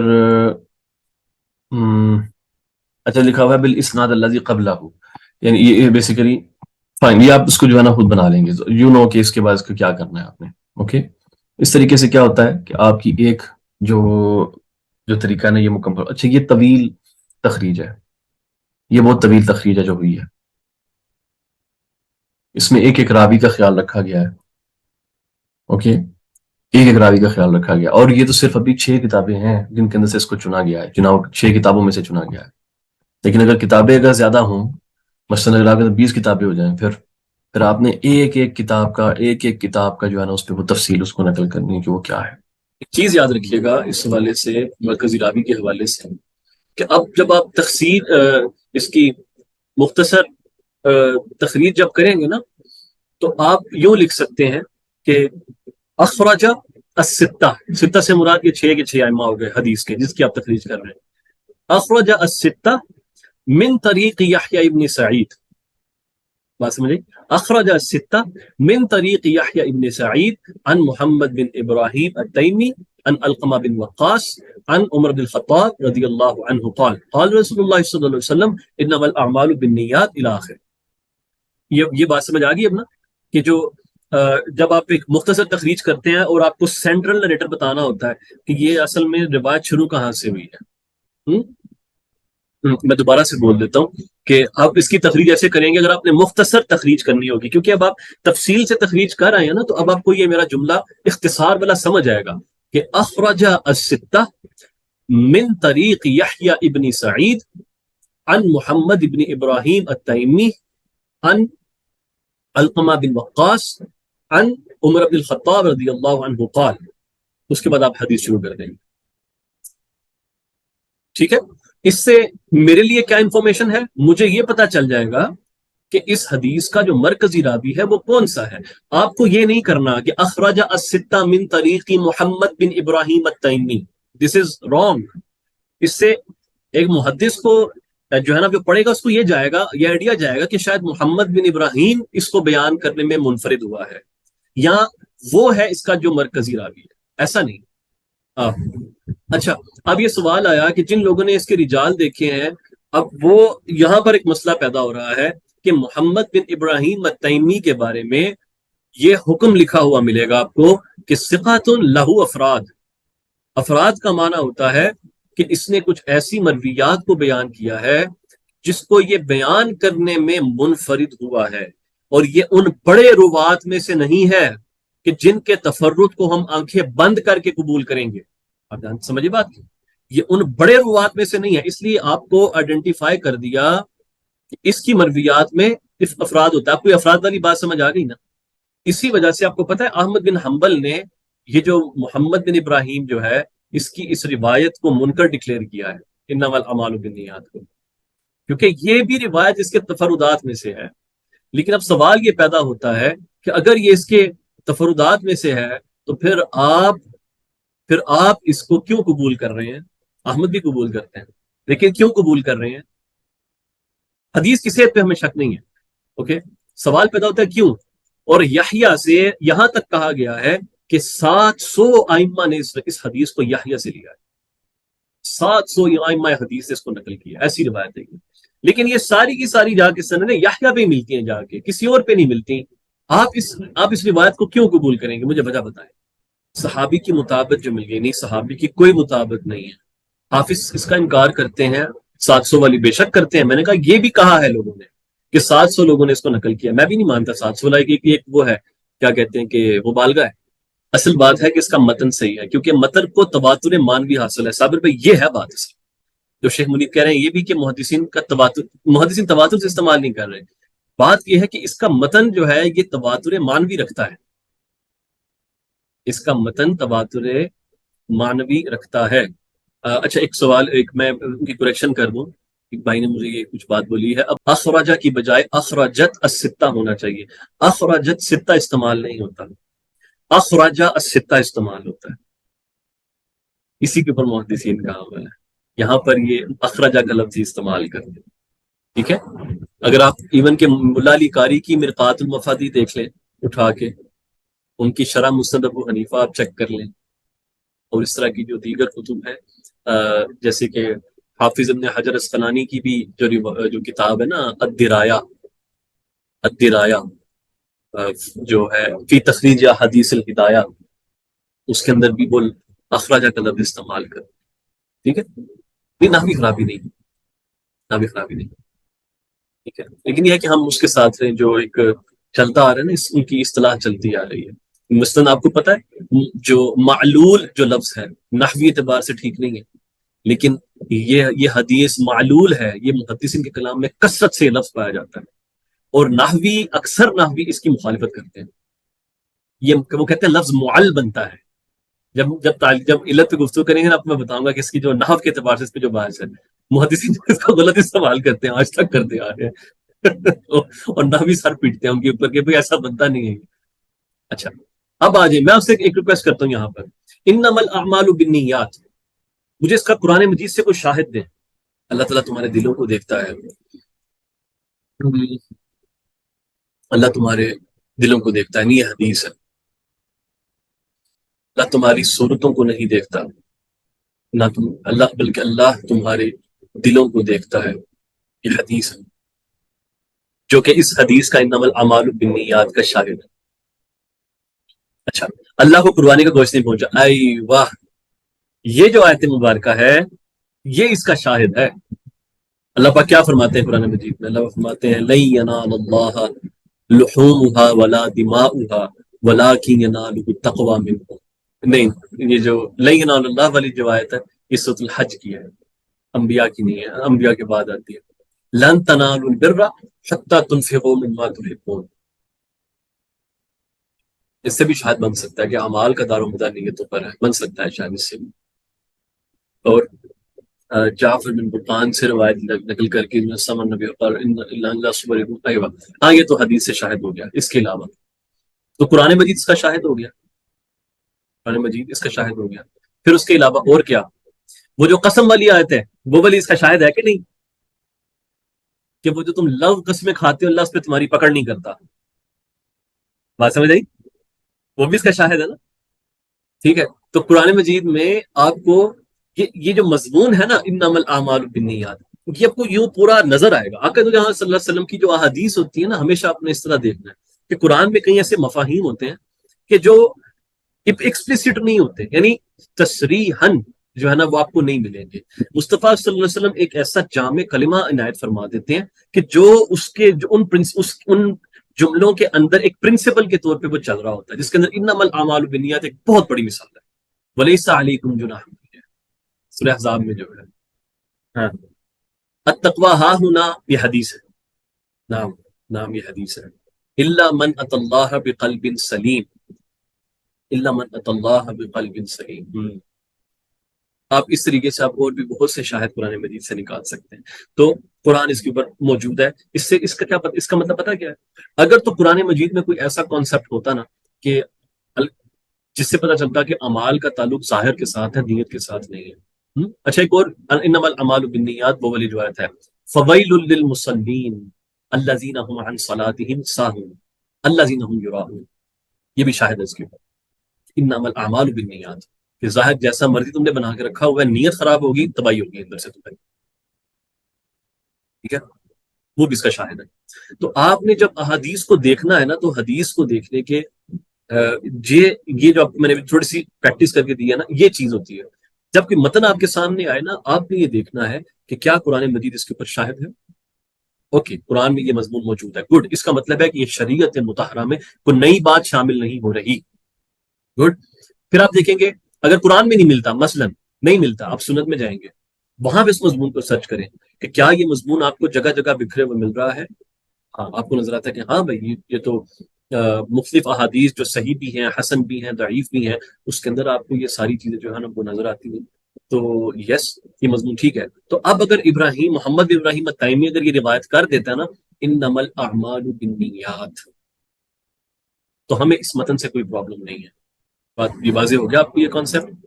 تو آپ نے ہمیشہ شواہد کو تلاش کرنا ہے قرآن مجید میں، شواہد، کہ اس کا نام ہے، جب محدثین کہتے ہیں نا کہ اس کی اصل نہیں ہے فلاں روایت کی، یا یہ ایسی روایتیں بیان کرتا ہے جن کی اصل نہیں ہوتی، دس از واٹ دے مین، کہ ایسے متون بیان کر جاتا ہے جس کی نہ تو کوئی قرآن میں ہمیں کوئی چیز ملتی ہے اس طرح کی، نہ تو سنت مطالعہ میں کوئی اس طرح کی چیز ملتی ہے، اور احادیث جو صحیح احادیث ہیں اس معاملے میں بالکل خاموش ہے۔ تو لہٰذا یا تو اس کے حافظے میں وہم ہوا ہے یا اس نے جھوٹ بولا ہے۔ وین وی ڈو تخریج do we start with central narrator, ایک سوال، جب ہم تخریج کر رہے ہوتے ہیں تو کیا ہم مرکزی راوی سے شروع کریں؟ اس کا جواب ہے نہیں۔ جب آپ تخریج کر رہے ہوتے ہیں آپ کو تو پتہ بھی نہیں ہوگا کہ اس کا سینٹرل نریٹر کون ہے جب تک آپ اس کی سندوں کو جمع نہیں کر لیتے۔ سب سے پہلے آپ ساری سندوں کو ایک جگہ جمع کریں اور اس کا سینٹرل نریٹر تلاش کریں، اس کے بعد آپ پھر یہ دیکھیں ساری سندوں کی جگہ جمع کرنے کے بعد کہ ہاں بھائی اب مجھے طویل تخریج کرنی ہے، مختصر تخریج کرنی ہے، یا پھر ایک مڈل لیول کی جو متوسط درجے کی ہوتی ہے وہ تخریج کرنی ہے۔ تو اگر طویل کرنی ہے تو سب راویوں کے نام لکھے رہنے دیں، اگر تو متوسط درجے کی کرنی ہے تو پھر سینٹرل نریٹر سے آگے اس کو شروع کر دیں، اگر بالکل ہی چھوٹی کرنی ہے تو بس صحابی کا نام لکھ دیں کہ کس سے آتی ہے، اور آگے اس کے اوپر ایک حکم لگا دیں۔ بالکل سب سے پہلے طویل تخریج ہوتی ہے، اس کے بعد اختصار ہوتا ہے، ٹھیک ہے۔ اگر آپ طویل تخریج کرنے کا وقت نہیں ہے تو کم سے کم سندوں کو جمع کر لیں ایک جگہ پر۔ اچھا، یعنی کہ آپ جو راوی پہ جو حکم آتا ہے، ہاں پہلے آپ کو تخریج مکمل کرنی ہے، اس کے بعد آپ نے راوی کے اوپر حکم لگانا ہے۔ کیا سب راویوں پر حکم لگانا ہوتا ہے یا سینٹرل نریٹرز پر بھی لگانا ہوتا ہے؟ اچھا، کبھی ایسا بھی ہوتا ہے کہ ایک سینٹرل نریٹر سے نا صرف ضعفاء ہی روایت کر رہے ہوتے ہیں، صرف قذاب ہی روایت کر رہے ہوتے ہیں، تو اس کیس میں آپ نے ایکسپوز کرنا ہوتا ہے، کیونکہ اس میں ہوتا ہی ہے کہ سینٹرل نریٹر بیچارے کے اوپر راویوں نے جھوٹ بول کے منسوخ کیا ہوتا ہے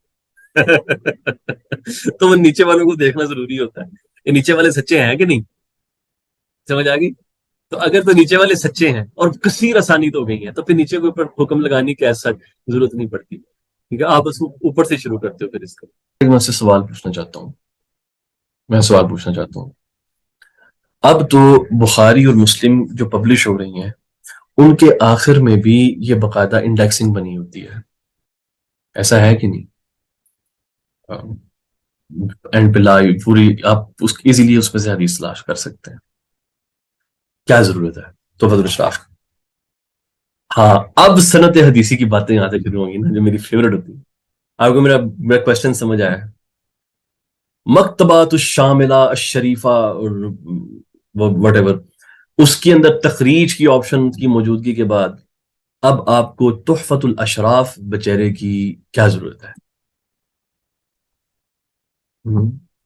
to know the central narrator, وہ تو آپ خود بھی تلاش کر سکتے ہیں، سینٹرل، یہ تو فائدہ ہوتا ہے، اس میں تو کوئی شک نہیں، مین فائدہ نا تحفۃ الاشراف کا وہ پن پوائنٹ کیا ہے، اس پہ تو کوئی شک نہیں۔ میں اس کو آپ کی بات کو تھوڑا اور ایکسپینڈ کر دیتا ہوں۔ کبھی ایسا ہوتا ہے کہ حدیث نا مختلف الفاظ سے آ رہی ہوتی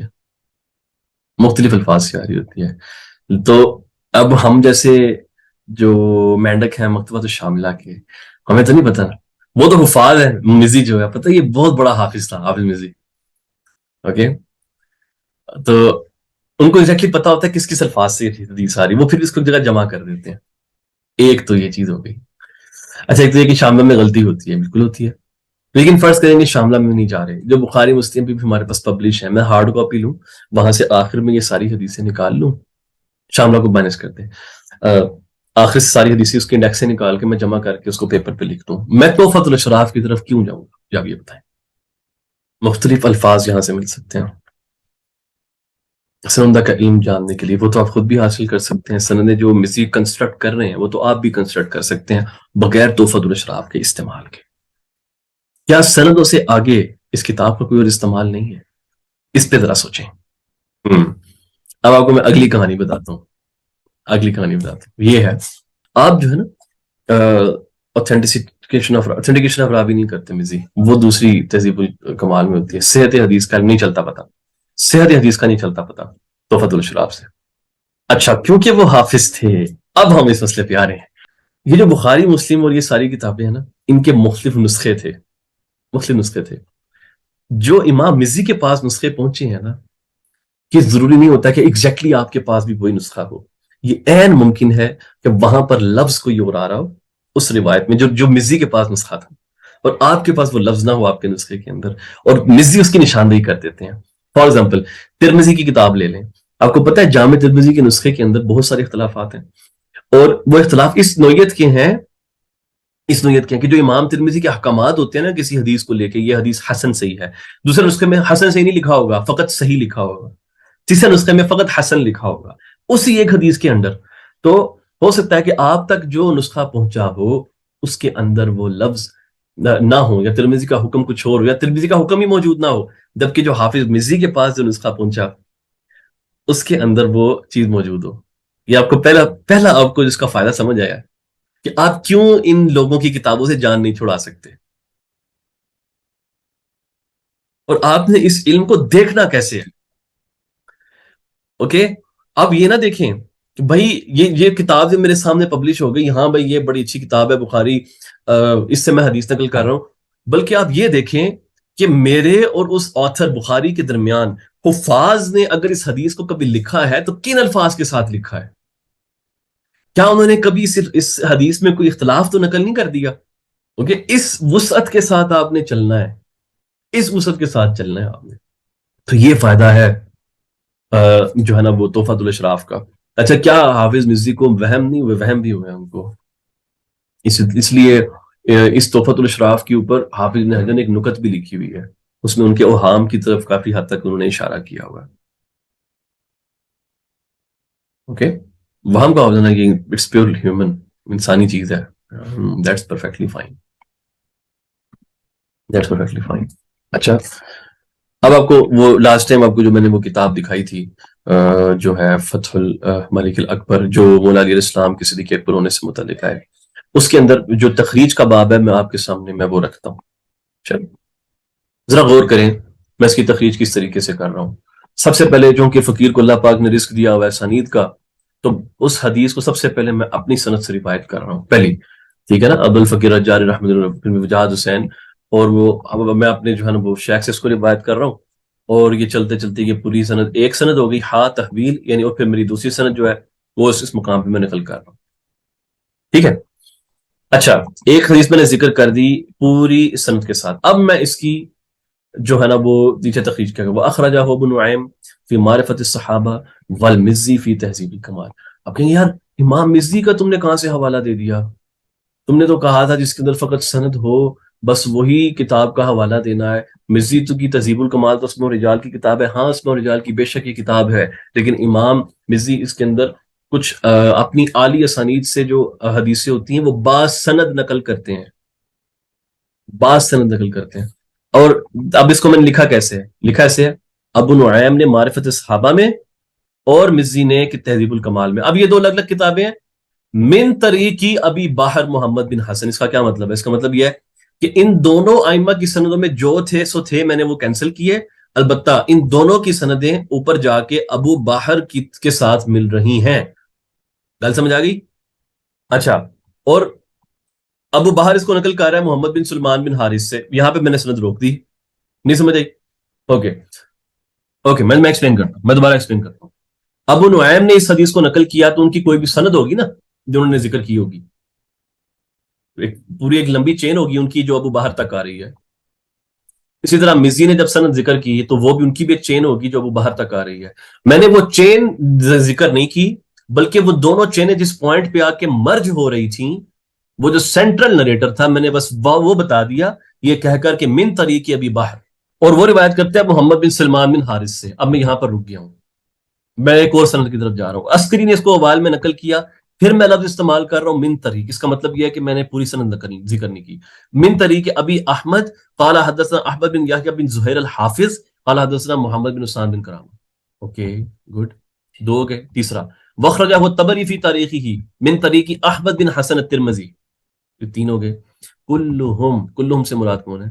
احمد بن حسن الترمذی، محمد بن عثمان بن کرامہ اور محمد بن سلیمان بن حارث، یہ سارے کے سارے ایضاً عن عبید اللہ بن موسیٰ بھی. اچھا یہ بھی عبید اللہ بن موسیٰ سے روایت کرتے ہیں، سند آگے ہوئی ہے. اس کا مطلب ہے کہ عبید اللہ بن موسیٰ کی سند میں پیچھے کہیں ذکر کر کے آ گیا ہوں، اور وہ یہ ہے عبید اللہ بن موسیٰ. ٹھیک ہے، اور وہ پھر بھی کا مطلب کیا آگے وہی ہے کہ حدثنا علاء بن صالح بن حالن بن عمرو عن عباد بن عبد الله قال علی علیہ السلام انا عبد اللہ واخو رسوله صلی اللہ علیہ وسلم وانا الصدیق الاکبر لا یقولها بعدی الا کاذب صلیت قبل الناس ب7 سنین. اچھا پھر آگے میں نے کیا کہا؟ اب میں نے یہ دیکھنا ہے کہ کیا عبید اللہ بن موسیٰ، اب دیکھیے گا کہ کس طرح سے نیچے سے اوپر کی طرف آ رہے ہیں. یہ جو عبید اللہ بن موسیٰ ہے، کیا یہ اس کو بیان کرنے میں منفرد ہے؟ کیونکہ میں نے ساری سند ابھی کہاں تک ملائی ہیں؟ عبید اللہ بن موسیٰ تک. اب میں گفتگو شروع کر رہا ہوں، کیا یہ عبید اللہ بن موسیٰ منفرد ہے یا اس کی مطابقت ہے؟ میں کہہ رہا ہوں نہیں. وقد تابع، کیا عبید اللہ بن موسیٰ علی روایاتی ان علاء بن صالح، ایک جماعت نے عبید اللہ بن موسیٰ کی مطابقت کی ہے. وہ کون؟ یعنی وہ ہے عبداللہ بن نمیر بھی ہے، ابو احمد بھی ہے، اور علی بن ہاشم بھی ہے. تو بیسیکلی اس کو عبید اللہ بن موسیٰ بیان کرنے میں منفرد نہیں ہے، بلکہ یہ تین لوگ بھی روایت کر. اب ان تین لوگوں کی میں روایتوں کی تخریج کر رہا ہوں. جہاں تک عبداللہ بن نمیر کی روایت ہے، یہ دیکھیں، جہاں تک عبداللہ بن نمیر، تو وہ کدھر آتی ہے؟ وہ کہاں رہی ہے؟ اخرج ابن ابی شیبہ کی مصنف میں، اور ابن ابی عاصم نے، اور اس کو کتاب السنہ میں بسند. اب دیکھیں ایک اور چیز، کبھی ایسا ہوتا ہے کہ تخریج کرتے ہوئے ایسا ہوتا ہے کہ کوئی ایک امام حدیث اپنے سے متقدم جو پہلے امام گزرا ہوتا ہے اس کی سند سے وہ حدیث کو بیان کر رہا ہوتا ہے. تو یہ چیز بیان کرنا بھی ضروری ہوتی ہے. مثال کے طور پہ ابن ابی عاصم، یہ ابن ابی شیبہ کے بعد پیدا ہوئے ہیں، ابن ابی شیبہ پہلے پیدا ہوئے ہیں، ٹھیک ہے. لیکن اس حدیث کو ابن ابی عاصم ابن ابی شیبہ کے طریق سے نقل کر رہے ہیں. تو میں تخریج کس طریقے سے کروں گا؟ ابھی آپ نے یہ غور کرنا ہے اس لفظ کے اوپر. یہ دیکھیں میں کیا لکھ رہا ہوں یہاں پہ کہ اس کو پہلے تو ابن ابی شیبہ نے بھی نقل کیا اپنی مصنف میں، اور ابن ابی عاصم نے اپنی احاد المثانی میں، اور اسی طرح کتاب السنہ میں بھی بسند ابن ابی شیبہ، ابن ابی شیبہ کی سند سے نقل کیا. اس کا کیا مطلب ہے کہ اس کی ساری سند جا کے ابن ابی شیبہ سے مل گئی. تو میں نے یہ بتا دیا کہ یہ جو احاد اور مثانی اور سنہ یہ جو آتھر ہیں، اس کے پاس وہ ایگزیکٹلی وہی روایت موجود تھی، بلکہ ابن ابی شیبہ کی کتاب موجود تھی جہاں سے یہ روایت کر رہا تھا. اوکے، اور یہ ان کے لفظ ہیں، وہذا اللفظ لہ، ٹھیک ہے. حدثنا عبداللہ بن نمیر بن اللہ عن صالح. اب جہاں تک ابو احمد کی روایت ہے، یعنی یہ اب ایک روایت تو میں نے واضح کر دی، دوسرا ابو احمد. جہاں تک ابو احمد کی روایت ہے تو اس کو احمد بن حنبل نے فضائل صحابہ میں نقل کیا. حدثنا ابن نمیر اور ابو احمد الزبیری قال حدثنا علاء بن صالح، اور اس کو اکیلی نے بھی ضعفاء میں نقل کیا، اور وہ نقل. جہاں تک علی بن ہاشم کی روایت ہے تو اس کو خلعی نے الخلیات میں نقل کیا، جو روایت سادی سے آتی ہے، اور اس کی سند یہاں تک نقل کر دی. ٹھیک ہے، تو پتہ چلا کہ اس حدیث کو عبید اللہ بن موسیٰ، یہ جو راوی تھا، یہ علاء بن صالح سے روایت کرنے میں منفرد نہیں ہے، بلکہ اس سے جو ہے اس کی مطابقت موجود ہے، اور کم سے کم 3 راوی جو ہیں عبید اللہ بن موسیٰ کی مطابقت کر رہے ہیں اس کو علاء بن صالح سے بیان کرنے میں. لہذا عبید اللہ بن موسیٰ سے معاملہ اٹھ کر علاء بن صالح پہ آ گیا. اب دیکھنا ہے کہ کیا علاء بن صالح اس کو بیان کرنے میں منفرد ہے یا اس کی بھی کوئی مطابقت موجود ہے. اتنی گل سمجھ آ رہی ہے کہ کیسے ہم آگے موو کر رہے ہیں؟ ٹھیک ہے، وہ کھلارا نہیں ڈالتے سندوں کا، بڑی ترتیب سے ایک نا اس کا طریقہ ہوتا ہے کہ جس طریقے سے جو ہے نا وہ لکھا جاتا ہے سنید کو، کیونکہ یہ فنی طریقہ ہے صحیح اس کا. اب علاء بن صالح کی کہانی دیکھنی ہے کہ کیا علاء بن صالح منفرد ہے اس کو منہال سے بیان کرنے میں. اب دیکھیں یہاں پہ میں نے کیا لکھا ادھر لکھا کہ سبحان اللہ، والعلاء بن صالح لم ينفع بہاد الحدیث بل تابعہ علیہ ابو اسحاق نے بھی اس کی مطابقت کیا، اور وہ کہاں پہ آتی ہے روایت؟ وہ روایت حاکم کے پاس ہے، فخرج الحاکم فی المستدرک قال حدثنا یہ کرتے ہوئے، اور دیکھیں عبید اللہ بن موسیٰ حدثنا اسرائیل عن ابی اسحاق عن المنہال، تو اب یہ روایت اٹھ کر آ جاتی ہے منہال بن عمر کے اوپر جو اس کا فائنل راوی ہے۔ منہال بن عمر اس کو پھر روایت کرتا ہے۔ ہاں یہ بے شک بٹ ڈیفیکلٹ ہے، لیکن یہ کرنے سے آئے گا ایسے، کیونکہ صرف ایکسپلینیشن دے رہا ہوں میں، اس لیے دے رہا ہوں تاکہ یہ ریکارڈ ہو جائے، اور آپ لوگ جب پریکٹس کرنے جائیں تو آپ اس ویڈیو کی طرف بار بار آ کے ریفر کر سکیں، اس لیے آپ کو ایک ہی مرتبہ ایکسپلین پورا کر رہا ہوں، پلس جو پورے اس کے اوپر لیکچرز آلریڈی موجود ہیں وہ جب آپ سنیں گے تو اس میں اور میں نے تفصیل بیان کی ہوئی ہے، اور ایگزامپلس دی میں آپ کو سمجھ آ جائیں گی۔ اب منہال بن عمر کے اوپر بات ختم ہوگی، تو میں نے اپنی یہ تخریج کہاں ختم کی؟ فمدارہ علی المنہال ابن عمر و عباد بن عبداللہ الاسدی، یعنی اس کے بعد جو راوی، تو بس اس حدیث کا جو مدار ہے اصلاً وہ منہال بن عمر پر ہے۔ بات سمجھ آ گئی بھائی؟ اب میں نے آئیڈینٹیفائی کر دیا کہ اس کی سند میں اصلاً جو سینٹرل نریٹر ہے وہ منہال بن عمر بنتا ہے، یہ بنتا ہے۔ اب جو گفتگو، کیونکہ اب یہ منہال بن عمر سے کی روایت ثابت ہو گئی ہے، اب اس سے نیچے نیچے اب جس کے ہم اوپر مرضی گفتگو کر لیں وہ معنی نہیں رکھے گی، کیونکہ اس کے اوپر مطابقت موجود ہے، اور وہ ثقات کی مطابقت ہے، وہ ایسا بھی نہیں کہ کوئی قذاب کی مطابقت کر رہا ہے۔ اب منہال کو دیکھیں گے، یعنی اب منہال کی کوئی مطابقت موجود نہیں ہے، یہ اصلاً یہ صرف منہال سے روایت آتی ہے، وہ اس کو عباد بن عبداللہ سے روایت کرتا ہے، بات اتنی سی ہے۔ اب ساری کی ساری جو ڈسکشن ہوگی اصلاً وہ اس منہال اور عباد بن عبداللہ کے گرد گھومتی، اصلاً جو جرح و تعدیل کی جو پوری گیم چلے گی، ہاں سٹیٹس کے لیے اب ان کو اصل میں دیکھیں گے، ٹھیک ہے؟ تو ابھی نا میں آپ کو صرف ایک یہ روایت دے دی ہے، ایک روایت اس تھوڑا سا کر کے دے دیا آپ کو میں نے، اس میں معاملہ کیا ہے۔ اوکے، آپ کو پتہ نصب الرایا کس کی کتاب ہے؟ نصب الرایا زیلعی کی، زیلعی کی کتاب کو پڑھنا ہے آپ نے، زیلعی کی کتاب اگر آپ پڑھ سکتے ہیں نا تو یہ جو تفصیلی تخریج ہوتی ہے نا وہ زیلعی کی کتاب میں آپ کو ملے گی، کس طرح سے ہوتی ہیں تخریجیں۔ مثلاً آپ یہ حدیث لے لیں، آپ یہ دیکھیں، مثلاً یہ دیکھیں قصہ شروع کر رہے ہیں، باب المواقیت الحدیث الاول، پہلی حدیث، روی فی حدیث امامت جبریل، اب یہ حدیث لے کر آ رہے ہیں کہ جبریل علیہ الصلوۃ والسلام نے آ کے امامت کروائی تھی نبی اکرم صلی اللہ علیہ وسلم کو، ٹھیک ہے نا؟ وہ پوری حدیث ذکر کر کے آگے وہ کیا کرنے لگے ہیں، میں آپ کو کیا بتا، سب سے پہلے آپ بتائیں کہ وہ کس کس صحابی سے مروی ہے۔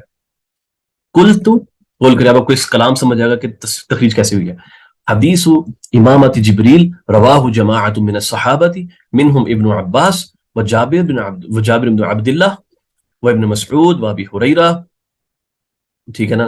اور ویسے ہی ابو ہریرہ بنتا، ٹھیک ہو گیا، اور عمر بن حزم آگے، ابو سعید خدری، انس بن مالک اور ابن عمر۔ یہاں پر فرسٹ ہینڈ اس نے تمہیں بتا دیا ہے زیلعی نے کہ یہ کس کس صحابی سے مروی ہے۔ اتنی بات سمجھ آئی؟ اب وہ باری باری ان طریق کی تخریج شروع کریں گے، تخریج، اور نارملی ایسے ہوتا ہے، یاد رکھیے گا کہ اگر زیادہ صحابہ سے مروی ہو نا، یہ نقطہ ذہن نشین رکھیے گا، اگر ایک روایت 10 صحابہ سے مروی ہے اس کا مطلب ہرگز یہ نہیں کہ وہ واقعتاً 10 صحابہ نے بھی روایت کی ہے، اس کا ہرگز یہ مطلب نہیں۔ ممکن ہے کہ وہ 7 صحابہ سے مروی ہو اور تین جو سندیں ہیں وہ گھما پھرا کے راویوں نے غلطی سے ان 3 صحابہ کی طرف منسوب کر دی جن کے ایکسٹرا نام آ رہے ہیں۔ آپ کو اتنی بات سمجھ آئی کہ 10 صحابہ کا اگر نام آ رہا ہے نا تو اس کا مطلب ہرگز یہ نہیں ہے کہ وہ 10 کے 10 سے مروی ہے، it is very much possible کہ اصلاً وہ 7 سے مروی ہو اور راویوں نے گھما پھرا کے کسی کو وہم سے 3 اور نام ڈال دی ہو، لیکن تخریج کرتے ہوئے آپ سب کے نام لکھیں گے اور پھر جو خطا ہے وہ اینڈ پہ اسٹیٹس میں واضح کر دیں کہ یار یہ عبداللہ بن مسعود کی طرف بھی منسوب ہو گئی ہے لیکن یہ خطا ہے، اصلاً یہ روایت عبداللہ بن عمر کی تھی۔ اچھا، پھر یہ بھی ضروری نہیں ہے کہ یہ ساری کی ساری ایک صحت کے اندر برابر ہو، اٹ از پاسبل کہ آپ 2 روایتیں ٹھیک ہوں، 8 کی 8 کے اندر کوئی کذاب ہو کوئی متروک ہو، وہ آپ تخریج کریں گے، تخریج میں تو ساری لکھنی ہے، پھر باری باری اس کی طرف جرا کرتے چلے جائیں گے، اور یہ بھی ممکن ہے کہ 10 صحابہ سے مروی ہو ان میں سے کوئی ایک طریق بھی ٹھیک نہ ہو، صحیح ہے؟ پھر آپ کرتے کیا ہے، آپ کریں گے یہ کہ پھر آپ نے اگر جب آپ کی تحقیق اگر تھوڑی موجود ہے نا، یعنی جب آپ نے فائنلی اس کو لکھنا ہے تو جو سب سے اوتھینٹک چین ہوگی نا وہ آپ نے سب سے اوپر وہاں سے شروع کرنی ہے، وہاں سے شروع کرنی ہے۔ یہ وجہ ہے کہ آپ کو اس مقام پہ دیکھیں دیگر سینئر صحابہ بھی موجود ہیں، لیکن ذیلی اس کو شروع کہاں سے کر رہے ہیں؟ ابن عباس سے شروع کر رہے ہیں، کیونکہ موسٹ لائکلی اوتھینٹک روایت ہوگی، سب سے اوتھینٹک طریقے اس کا یہ ہوگا۔ اب دیکھیں، کیونکہ پھر کیا کر رہے ہیں، منہ ابن عباس کے نام گنوا کے اب وہ ابن عباس کی حدیث کی تخریج شروع کرنے لگے ہیں، کہنے لگے اما حدیث ابن عباس فاخرجہ ابو داود والترمذی۔ اب وہ من طریقی کا لفظ استعمال نہیں کر رہے، لیکن مراد ان کی سینٹرل نریٹر ہی ہے۔ عن عبد الرحمن بن حارث بن ابی عیاش بن ابی ربیعہ عن حکیم بن حکیم بن عباد بن نیف اخبرنی نافع بن جبیر بن اتم عن ابن عباس عن نبی صلی اللہ علیہ وسلم، اور آگے انہوں نے پوری حدیث اس کی نقل کر دی۔ حدیث کو نقل کرنے کے بعد وہ پھر جو ائمہ کا کلام ہے وہ لے کر آ رہے ہیں، ٹھیک ہے۔ قال الترمذی حدیث حسن صحیح رواہ ابن حبان فی صحیح والحاکم فی المستدرک وقال صحیح الاسناد، ٹھیک ہے، انتہا۔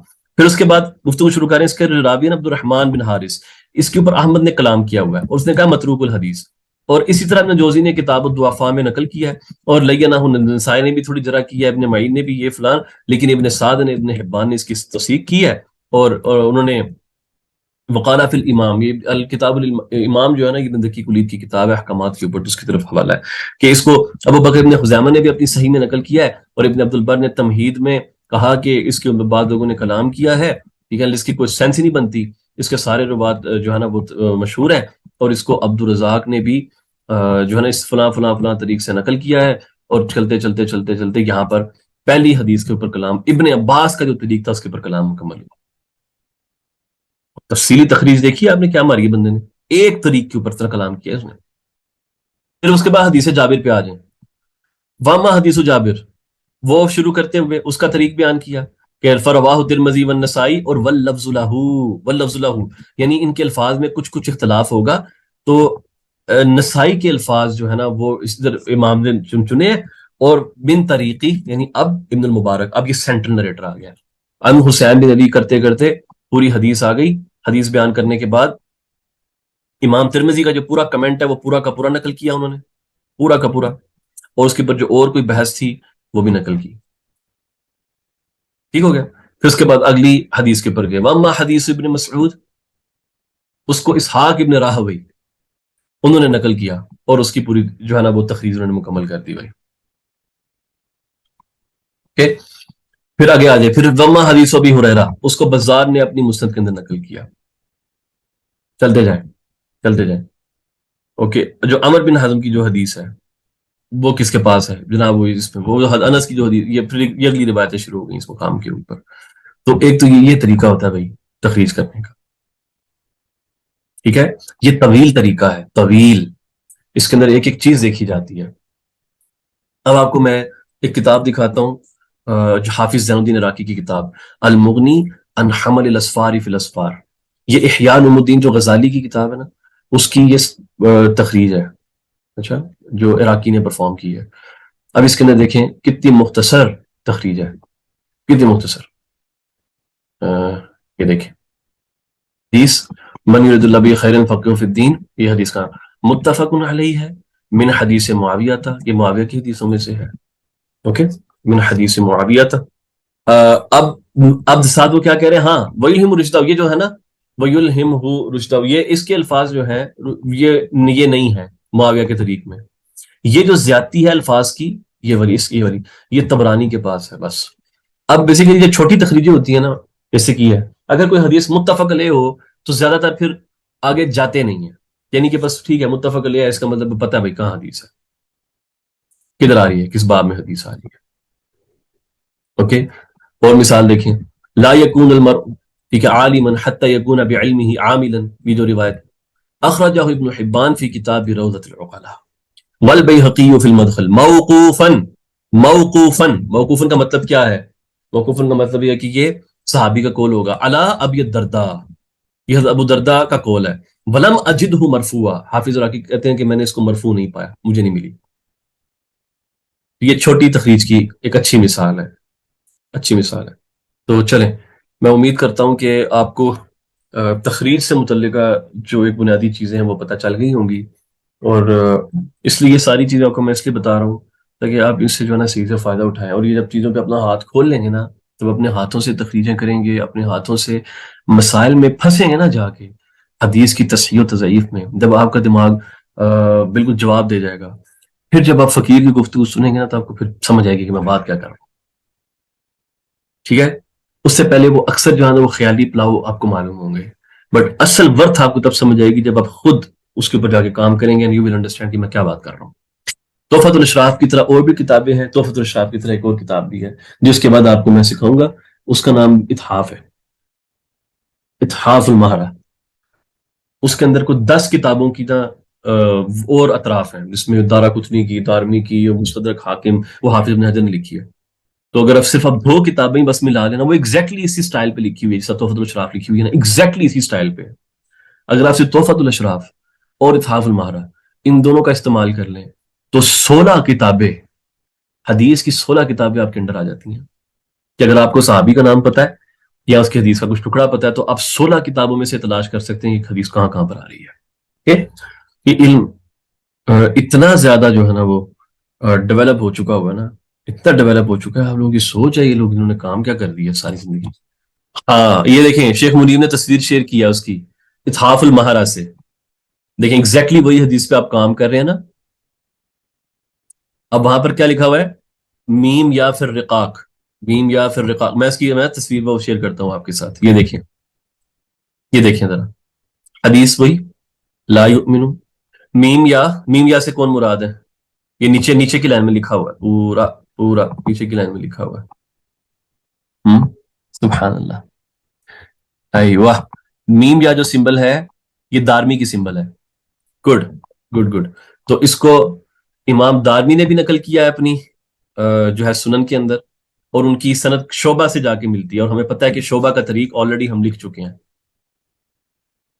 انٹرسٹنگ نا؟ خوابہ کا مطلب ہے کہ طبرانی، یہ جو ہے ابن حبان نے اس کو نقل کیا ہے کتاب اس کے اندر، اوکے، اور ان کا جو طریقہ ہے وہ بھی شعبہ سے جا کے ملتا ہے۔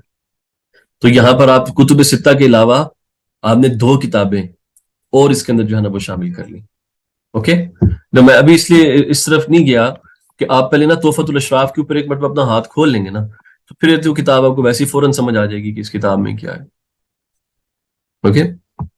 الحمدللہ، تو کوئی سوال ہے اگر تو کائنڈلی مجھ سے سوال پوچھ لیں۔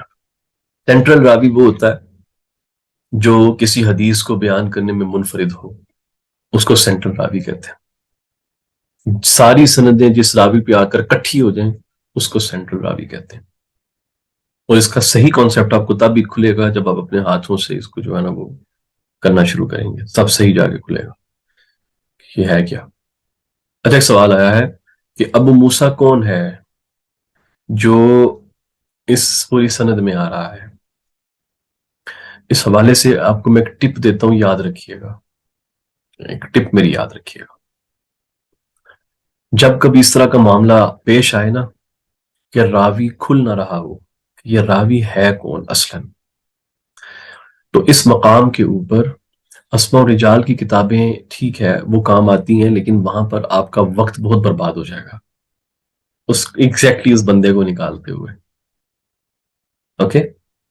آپ نے کرنا یہ ہے کہ کوئی اچھا دیسی والی نہیں، کوئی اچھی والی شرح صحیح مسلم یا شرح صحیح بخاری وہ اٹھا کے دیکھیں اور اس حدیث پر جائیں، تو جو شارح ہوتا ہے اس نے اس کو الیبوریٹ کیا ہوگا کہ ابو موسیٰ کون ہے۔